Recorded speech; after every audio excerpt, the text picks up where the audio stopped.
Congress is debating a new defense bill that would closely connect the U.S. and Israeli military.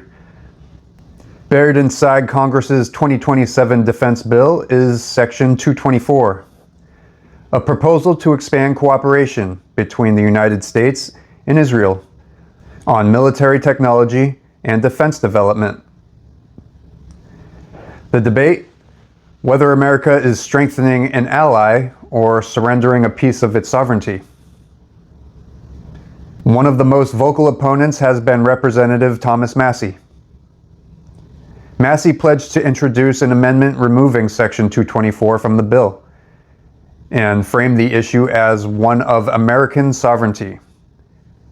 Representative Ro Khanna has also opposed the provision and has announced his support to strip it from the legislation. The concern is that the more governments and military become interconnected, the harder it becomes to separate their interests later. Imagine two companies sharing engineers and factories, patents and supply chains. Eventually, decisions made by one company begin affecting the other. So if I were to apply my Autonomy First framework to evaluate this policy, the main question isn't whether the partnership produces benefits.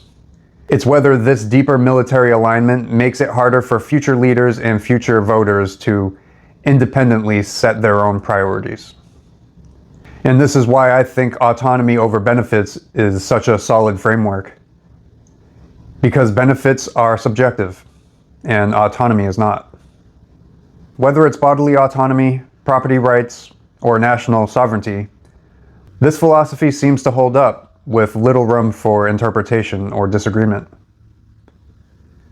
For example, people will disagree about what outcomes are best. So before asking whether a policy produces good outcomes, I first ask whether it restricts the ability of sovereign people to govern themselves. I want to hear from you. At what point does shared technology become shared interests? And how much autonomy should a nation be willing to trade in exchange for greater security? Let me know your thoughts.